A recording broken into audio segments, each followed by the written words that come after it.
EWT104-BT08 Communication Tutorial. Prepare 2 sets of EWT104-BT08 test kits plus 2 sets of E15 USB-T3. Install the jumper caps. Connect the EWT104-BT08 and E15 USB-T3, paying attention to the pin order. Right-click on this PC. Click on Manage. In the Device Manager, click on Ports. Currently, some ports are present in the device. Insert the prepared test kits into the computer. At this point, the newly connected ports will appear in the Ports section. If the new port options do not appear, follow the steps below to install the driver. Locate the driver folder in the directory. Right-click on the ch34sar.exe file.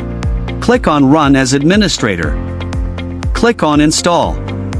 Tutorial for E104-BT08 Communication with Mobile Phone. Open the SCOM Serial Port Debugging Assistant software. Select the serial port. Choose the serial port parameters. Click to open the serial port. Send that command to check if communication is normal. No response. Suspect the module has entered transparent transmission mode. Send the +++ command, returns enter at mode, the module enters configuration mode. Send the @ command, returns +OK, communication is normal. Send it +restore to restore the kit to factory settings.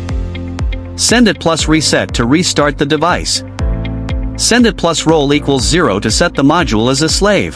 Send ATE1 to enable command echo. Send it +ADV equals 1 to enable the slave broadcast function. Send it +name equals quick start to modify the slave device broadcast name to quick start.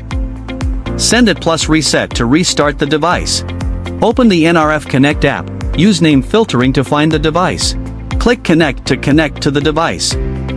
Connection successful. Click on the service with UUID 0xFFF0.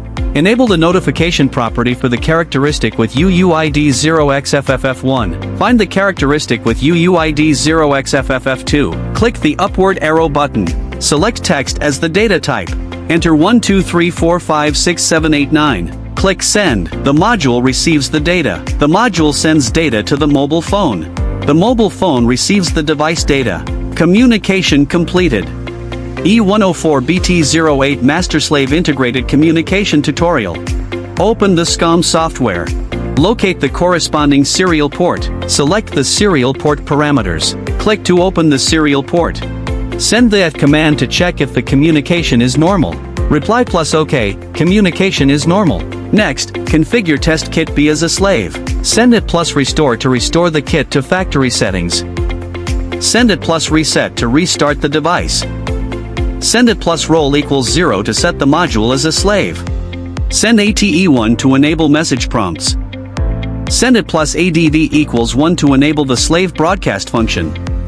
Send it +name equals quick start to modify the slave device broadcast name to quick start.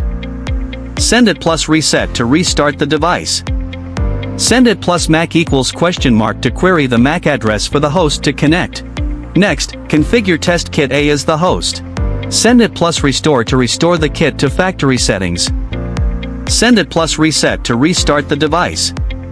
Send it +roll equals 1 to set the module as the host. Send ATE1 to enable message prompts. Send it +bond MAC equals slave MAC to bind the device. Send it +reset to restart the device. Wait for the module to connect. Module connection successful. Modules send and receive data to each other. Communication successful. The module sends +++ to enter configuration mode. At this point, the module can be configured. Send it +exit to exit configuration mode, and the module enters transparent transmission mode. Master-slave communication test completed.